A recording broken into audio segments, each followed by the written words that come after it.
Jane was therefore obliged to go on horseback, and her mother attended her to the door with many cheerful prognostics of a bad day. Her hopes were answered. Jane had not been gone long before it rained hard. Her sisters were uneasy for her, but her mother was delighted.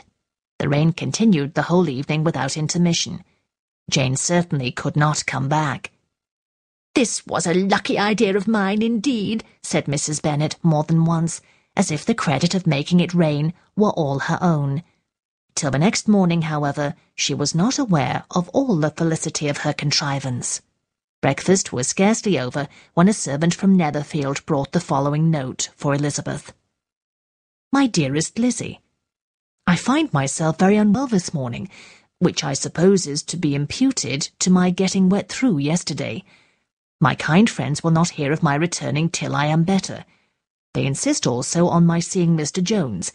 Therefore do not be alarmed if you should hear of his having been to me, and excepting a sore throat and headache, there is not much the matter with me. Yours, etc." "Well, my dear," said Mr. Bennet, when Elizabeth had read the note aloud, "if your daughter should have had a dangerous fit of illness, if she should die, it would be a comfort to know that it was all in pursuit of Mr. Bingley, and under your orders." "Oh, I am not afraid of her dying. People do not die of little trifling colds." "She will be taken good care of. As long as she stays there, it is all very well. I would go and see her if I could have the carriage." Elizabeth, feeling really anxious, was determined to go to her, though the carriage was not to be had, and as she was no horsewoman, walking was her only alternative. She declared her resolution.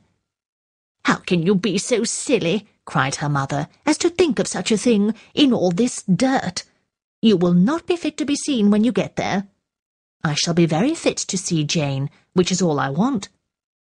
"Is this a hint to me, Lizzie," said her father, "to send for the horses?" "No, indeed. I do not wish to avoid the walk. The distance is nothing when one has a motive. Only 3 miles. I shall be back by dinner." "I admire the activity of your benevolence," observed Mary, "but every impulse of feeling should be guided by reason, and, in my opinion, exertion should always be in proportion to what is required." "We will go as far as Meryton with you," said Catherine and Lydia. Elizabeth accepted their company, and the 3 young ladies set off together. "If we make haste," said Lydia, as they walked along, "perhaps we may see something of Captain Carter before he goes." In Meryton they parted. The 2 youngest repaired to the lodgings of one of the officers' wives, and Elizabeth continued her walk alone, crossing field after field at a quick pace, jumping over stiles and springing over puddles with impatient activity, and finding herself at last within view of the house, with weary ankles, dirty stockings, and a face glowing with the warmth of exercise. She was shown into the breakfast parlour, where all but Jane were assembled, and where her appearance created a great deal of surprise. That she should have walked 3 miles so early in the day, in such dirty weather, and by herself, was almost incredible to Mrs. Hurst and Miss Bingley, and Elizabeth was convinced that they held her in contempt for it. She was received, however, very politely by them, and in their brother's manners there was something better than politeness. There was good humour and kindness. Mr. Darcy said very little, and Miss Hurst nothing at all. The former was divided between admiration of the brilliancy which exercise had given to her complexion, and doubt as to the occasions justifying her coming so far alone. The latter was thinking only of his breakfast. Her inquiries after her sister were not very favourably answered. Miss Bennet had slept ill, and though up, was very feverish, and not well enough to leave her room.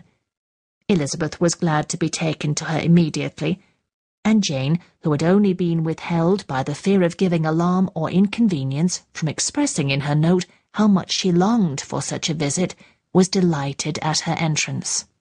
She was not equal, however, to much conversation, and when Miss Bingley left them together, could attempt little besides expressions of gratitude for the extraordinary kindness she was treated with. Elizabeth silently attended her. When breakfast was over, they were joined by the sisters. and Elizabeth began to like them herself when she saw how much affection and solicitude they showed for Jane. The apothecary came, and having examined his patient, said, as might be supposed, that she had caught a violent cold, and that they must endeavour to get the better of it, advised her to return to bed, and promised her some draughts. The advice was followed readily, for the feverish symptoms increased, and her head ached acutely. Elizabeth did not quit her room for a moment, nor were the other ladies often absent. The gentlemen being out, they had in fact nothing to do elsewhere. When the clock struck 3, Elizabeth felt that she must go, and very unwillingly said so.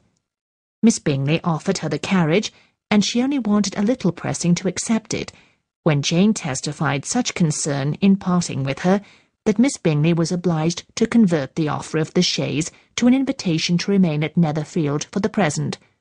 Elizabeth most thankfully consented, and a servant was dispatched to Longbourn to acquaint the family with her stay, and bring back a supply of clothes.